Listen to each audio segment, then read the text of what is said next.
the new habit, the new goal, the new version of yourself.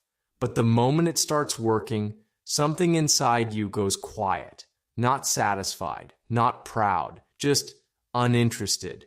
You stop caring, you drift away, you abandon it without a clear reason. And the strangest part is, you don't even know why. At first, everything feels different. You wake up earlier, you start focusing more, you follow through. For a few days, maybe even weeks, you feel aligned, like you're finally becoming someone else, someone better. But then, slowly, something shifts. The excitement fades, not suddenly, quietly. You skip one day, then another. You tell yourself it doesn't matter. You'll come back later, but you don't.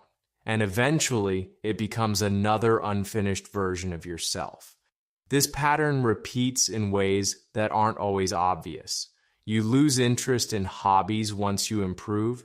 You emotionally withdraw when relationships stabilize. You stop pushing once progress becomes real. It creates a quiet confusion. Because you know you're capable. You've seen yourself do it, but you can't seem to stay there. Over time, this starts shaping your identity. You begin to see yourself as someone who can't maintain things, someone who starts but never becomes. And this creates a deeper internal tension because consciously you want growth, but unconsciously you resist staying there. This isn't laziness. It's something much more precise and much more human. This pattern is not a failure of discipline. It's a protection mechanism.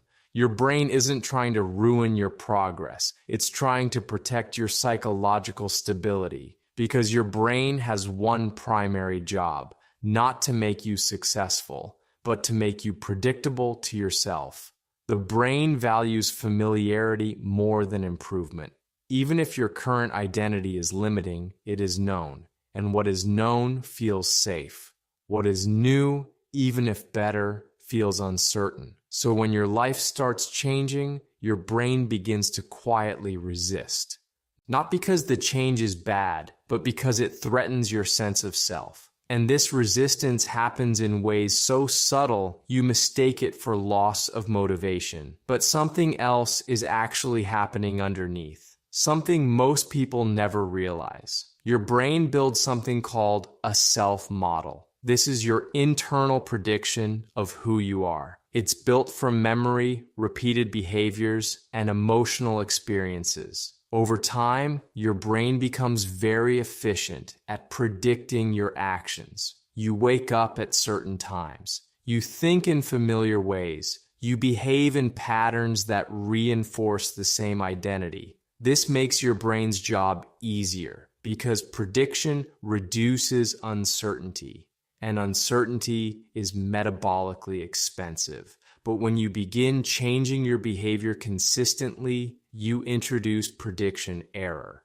Prediction error means your brain's model of you is no longer accurate.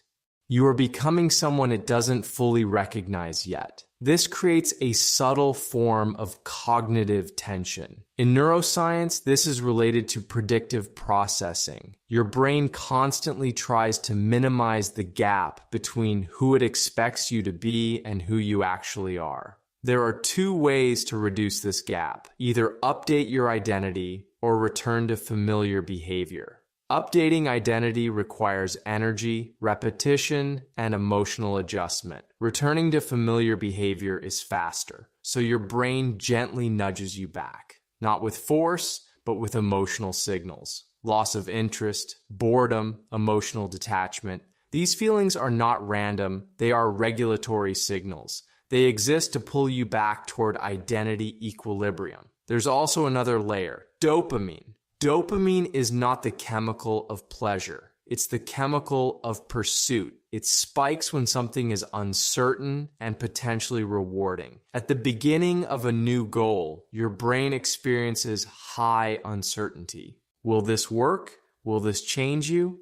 This uncertainty creates strong dopamine activation. But once the outcome becomes predictable, dopamine decreases. The pursuit ends. Your brain no longer feels the same motivational pull, not because the goal stopped mattering, but because it stopped being unknown. This creates the illusion that you've lost interest, when in reality, your brain has simply stopped chasing. This is why the beginning always feels alive, and stability feels quiet. But there's a way to work with this system instead of against it. Not by forcing motivation, but by understanding identity itself. Shift focus from outcomes to identity repetition. What to do? Instead of measuring progress by results, measure it by identity consistency. For example, instead of saying, "I worked out to get fit," say, "I am someone who shows up." Why it works.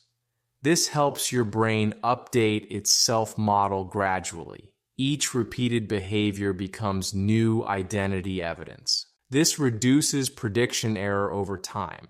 Example, someone who writes every day, even briefly, stops seeing writing as an activity. It becomes part of who they are. Motivation becomes less necessary. Expect emotional neutrality, not excitement. What to do? Recognize that boredom is a sign of neurological adaptation, not failure. Do not interpret emotional neutrality as loss of meaning. Why it works. Your brain conserves dopamine once behaviors become predictable. This frees cognitive energy for stability.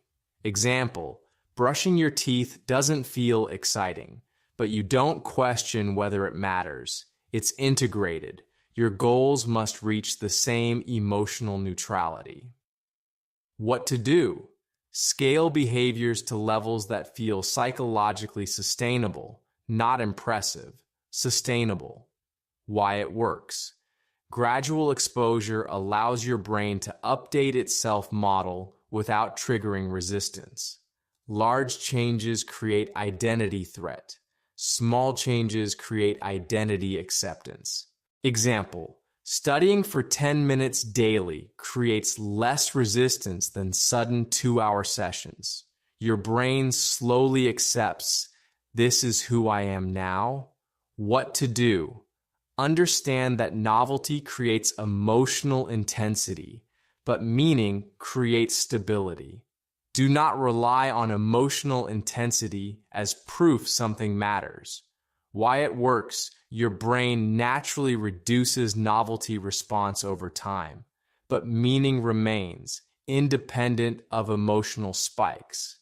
Example, long-term relationships feel calmer than early attraction, but they are deeper. The same applies to your goals. What to do? Do not retreat when progress feels emotionally strange. Expect unfamiliarity. Why it works. Identity change requires a temporary period where your brain has not fully updated its model. This creates emotional ambiguity. Example, when you first become more disciplined, it doesn't feel natural, but eventually it becomes your baseline. Think of your identity like a thermostat.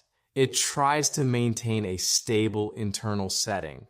When you begin changing, it detects deviation and it adjusts to restore balance.